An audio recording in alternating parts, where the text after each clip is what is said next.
कि जिसके दस गात्र में हम लोग उपस्थित हुए हैं, उनका जीवन कैसे था।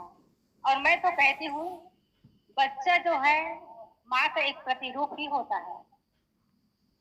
जैसे माँ और पिता होते हैं, बच्चा ठीक वैसे ही होता है। और आप लोगों के बीच उनके पुत्र और पुत्रियां हैं। आप लोग जानते हैं हमारे बीच सुश्री करुणा साहब जी, अनामिका साहब और उनके भैया गिरीश भाई, विनील भाई, कितना सहज सरल और शांत स्वभाव, ये उनके संस्कार की देन है। और माता भी ऐसे ही थी, ज्यादा बोलती नहीं थी, बहुत कम बोलती है। इसका मतलब ये नहीं था कि वो आपसे नाराज है कि नहीं बोलना चाहती। अंदर से इतना मौन था कि उन्हें बोलने के लिए सोचना पड़ता था कि मैं क्या बोलूं।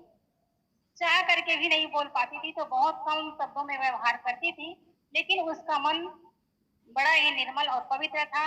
और रही बात एक ऐसे घर में जन्मी और पली बढ़ी जहाँ उनके पिता मतलब बीजक मर्मज्ञ कहना चाहिए, उनके पिताजी थे बीजक का, वो मर्मज्ञ थे और कबीर पंथ से जुड़े थे।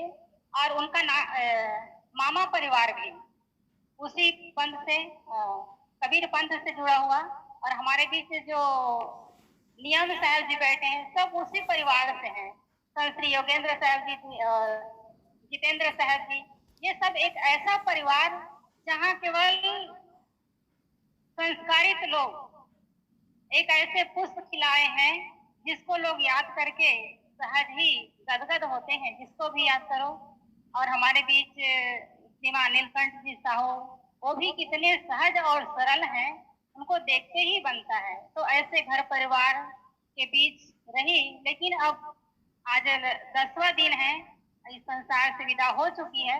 और उनके लिए हम लोग बस इतना ही कह सकते हैं, प्रार्थना तो नहीं कर सकते। उन्होंने जीवन में जो कुछ कमाया लेकर के चली गई, और बाहरी धन दौलत तो यही रहा, जब तक जीवन रहा उनका भी सही ढंग से उन्होंने उपयोग की।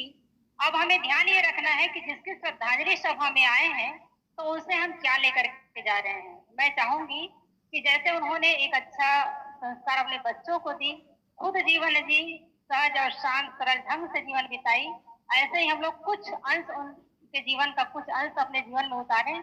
ज्यादा से ज्यादा बात न करें, बल्कि कम से कम बात करते हुए अपने जीवन को कल्याण की दिशा में अग्रसर करें।